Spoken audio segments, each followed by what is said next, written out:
പാലക്കാട് ഉപതെരഞ്ഞെടുപ്പ് തോൽവിയുടെ ഉത്തരവാദിത്തം ശോഭാ സുരേന്ദ്രനിൽ കെട്ടിവെച്ച ബിജെപി സംസ്ഥാന നേതൃത്വത്തിന്റെ റിപ്പോർട്ട്. ശോഭാ സുരേന്ദ്രനും നഗരസഭയിലെ 4 കൌൺസിലർമാരും സ്ഥാനാർത്ഥി സി കൃഷ്ണകുമാറിനെതിരെ പ്രവർത്തിച്ചുവെന്നാണ് റിപ്പോർട്ടിൽ പറയുന്നത്. വോട്ട് മറിക്കുന്നതിൽ സന്ദീപ് വാര്യരുടെ സാന്നിധ്യം ഉണ്ടായെന്നും റിപ്പോർട്ടിലുണ്ട്. കൊച്ചിയിൽ ഈ ആഴ്ച ചേരുന്ന തെരഞ്ഞെടുപ്പ് അവലോകന യോഗത്തിന് മുന്നോടിയായി തയ്യാറാക്കിയ റിപ്പോർട്ട് കേന്ദ്ര നേതൃത്വത്തിന് സമർപ്പിക്കുകയും ചെയ്തിട്ടുണ്ട്. അങ്ങനെ തോൽവിയുടെ ഉത്തരവാദിത്തത്തിൽ നിന്നും സംസ്ഥാന നേതൃത്വം കൈയൊഴിഞ്ഞ് അത് ശോഭാ സുരേന്ദ്രന്റെയും അവരുടെ അനുയായികളുടെയും തലയിൽ കെട്ടിവെക്കുന്ന നിലയിലാണ് ബിജെപി സംസ്ഥാന നേതൃത്വം നിലപാട് സ്വീകരിക്കുന്നത്. KM ഉമേഷ് തയ്യാറാക്കിയ റിപ്പോർട്ട് കാണാം.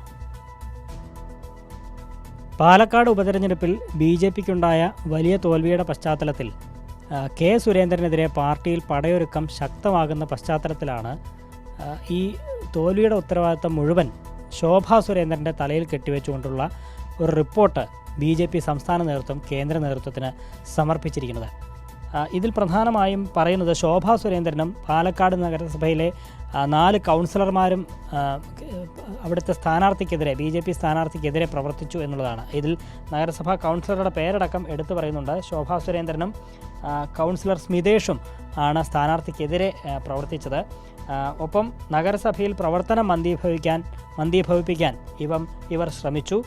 പുറത്തുനിന്ന് എത്തിയവർ തങ്ങളുടെ വാർഡിൽ പ്രചരണം നടത്തുന്നതിനെ ഈ പറയുന്ന കൗൺസിലർമാർ എതിർത്തു. ഒപ്പം കണ്ണാടി പഞ്ചായത്തിൽ വോട്ട് മറിക്കാൻ ശ്രമം നടന്നു എന്നൊക്കെയാണ് ശോഭാ സുരേന്ദ്രനെതിരായ കുറ്റപ്പെടുത്തൽ.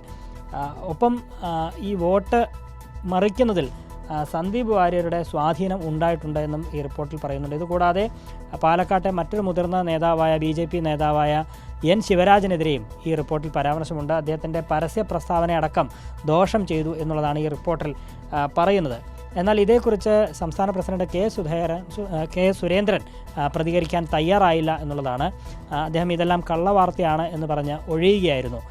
എന്നാൽ ഈ റിപ്പോർട്ടിൽ തന്നെ സി കൃഷ്ണകുമാർ പാലക്കാട്ട് ലഭിക്കാവുന്ന ഏറ്റവും മികച്ച സ്ഥാനാർത്ഥിയാണെന്നും ഉപതെരഞ്ഞെടുപ്പിൽ സമാഹരിക്കാവുന്ന പരമാവധി വോട്ടുകൾ അദ്ദേഹത്തിന് ലഭിച്ചിട്ടുണ്ട് എന്നുമൊക്കെയുള്ള ന്യായീകരണങ്ങളും ഈ റിപ്പോർട്ടിലുണ്ട്. ഏതായാലും BJPയുടെ തെരഞ്ഞെടുപ്പ് അവലോകന യോഗം ഡിസംബർ 7-8 തീയതികളിൽ എറണാകുളത്ത് നടക്കുന്നുണ്ട്. അതിന് മുന്നോടിയായാണ് കേന്ദ്ര നേതൃത്വത്തിന് ഇത്തരത്തിലൊരു റിപ്പോർട്ട് സംസ്ഥാന നേതൃത്വം സമർപ്പിച്ചിരിക്കുന്നത്. ശരി, KM ഉമേഷാണ് വിവരങ്ങൾ നൽകിയത്.